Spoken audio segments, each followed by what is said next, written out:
Wow, ganda oh.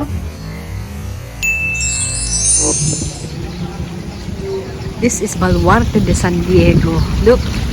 Ayan, nilagyan na lang po ng mga additional fountains. Ayan. For special. O, dito tayo ha. Oo, matindi man ang araw. Pero masarap din po dito. Ang laki ng puno. Wow, ayan po oh. Ayan, nilagyan na lang po ng mga ganyan para sa mga events, you know. Yes po, at ayan, sisilipin po natin ang Baluarte de San Diego. Nagawa po ni Antonio Cedeño. Antonio Cedeño. Wala pong marker yan para maintindihan po natin kung saan po ginamit siya, no? Ay, wala eh. Okay, Baluarte de San Diego. Ayan po, oldest stone fort in Manila. First constructed as a tower, as the Torre de Nuestra Señora de Guia. Yes, ayan oh. Ayan. A cannon foundry and a powder factory function near the Baluarte de. Baluarte was severely damaged in the earthquakes of 1863 and 1880. So, dalawang beses, no? Severely damaged po. That's why, nung time of the, ito daw, na-damage din po ito nung British occupation. Pero, ang ginawa po ng mga Americans, the Americans actually covered it with earth. That's why it had to be excavated in 1979. Kasi covered nga po siya. Ang ganda po, parang Ace of Spades nga ang kanyang shape. Original pa talaga siya, guys. It was preserved because the Americans covered this area with earth. That's why na-preserve po siya. Ang hahanapin ko po dyan, actually, yung mga brick ovens or kilns. Ayan, kasi dyan po ginawa yung mga bricks. Pagkaganda-ganda. Huh.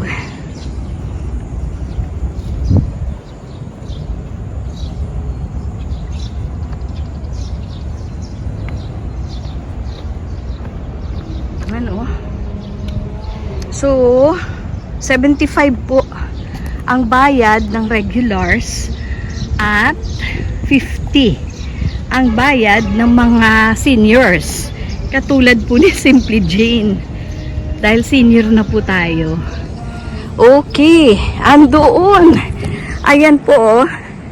Nakikita niyo po yan. Mega love shoutout po kay Kuya Renz. Nakita ko po ito sa video mo. Tapos nagtatanong ka kung sino nakakaalam. Kaya hinanap ko.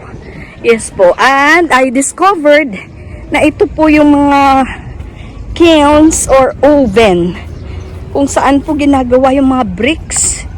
Kasi kailangan po open air siya. Ayan, marami po dito. Kasi sabay-sabay po yan. Binibake yung mga dito, yan. Doon. Doon pa, sa unahan.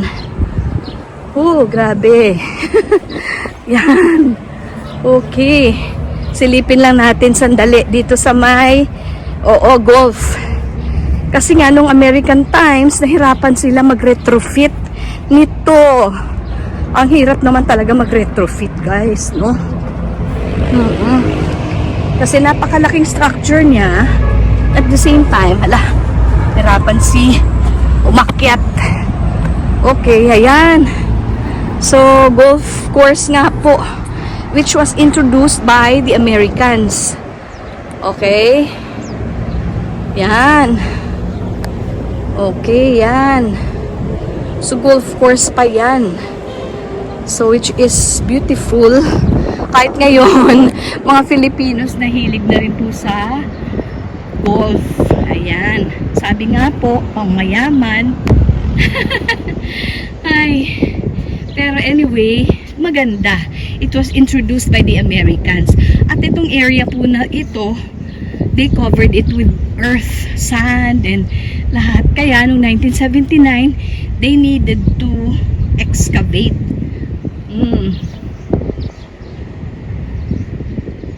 In-excavate nila to kasi dahil nahirapan sila mag-retrofit ng structure na to, tinabunan na lang po nila. Pero when it was excavated, talaga naman, tingnan nyo. Kaya nung 1945 na gera, may mga nasira man po. Hindi ito ang Ace of Spades na hindi siya nasira, yung tower na yan. Nagawa po ni Antonio Sidenio na SJ. Ka-brother po ni Pope Francis, no, SJ din, Jesuit. Po, ang dami po talaga ng mga brick ovens dito or kilns. Kilns. K-I-L-N-S. Kilns. Dahil sa open air po iyan talaga niluluto yung mga bricks. The bricks are being made.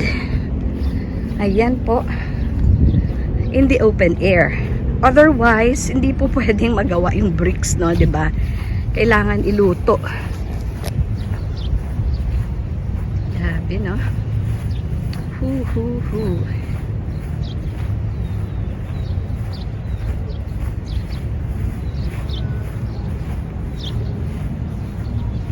Exit. Yan na, Kita niyo po. Grabe.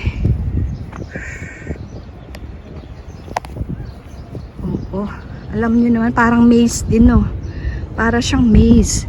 Pero wala siyang may mga compartments. Walang madaanan. Siguro, itinatago dyan yung mga prisoners. Hindi ko alam, kung ginawa din po siyang basta Baluarte del San Diego ito. Baka naman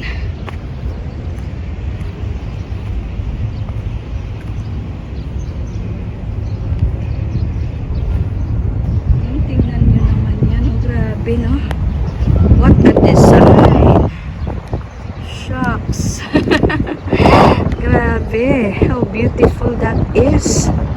Uy. Brother Antonio Sidenio. Grabe ka mag-design. Okay. Pero alam ko may mga labasan siya. Ang labasan niya nga po is sa bawat isang compartment may malaking door. Ayun po. May mga door siya bawat isa na compartment. So, parang kwartel nila yan, no? Oo, pwede.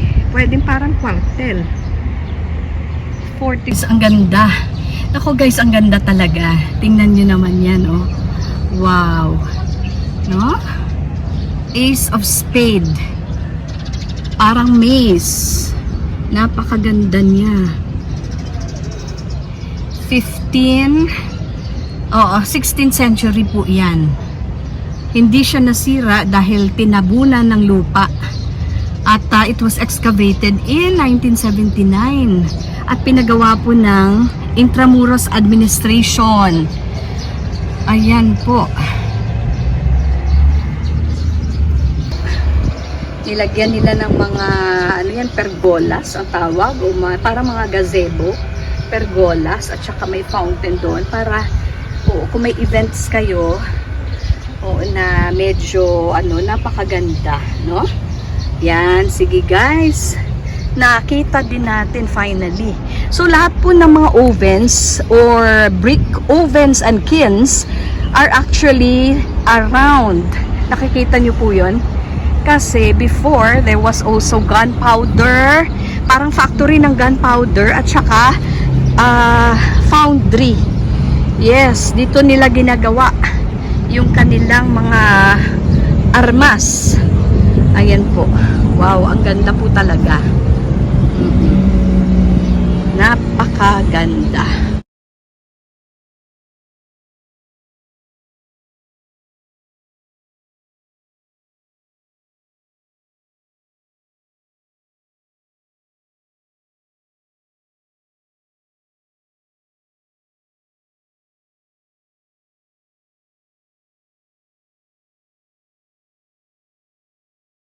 Ito pala yung daanan, guys.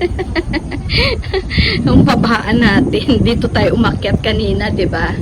Ayan, nakikita niyo po. Okay, let's go, let's go. Simba na po tayo. At pupunta din po tayo mamaya sa Centro de Turismo. Oh, guys, oh. So, dyan po banda ang CR or comfort rooms. Oo, sakali pag nandito po kayo. Okay, kailangan yung to answer nature's call.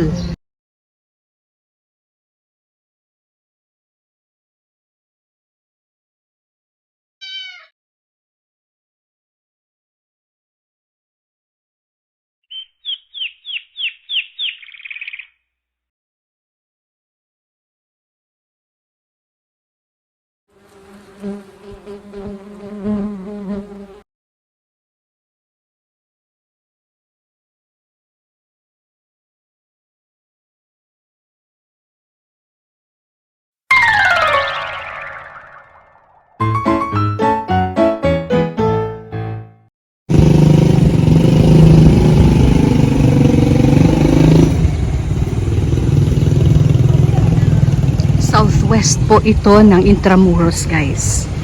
Southwest side of Intramuros.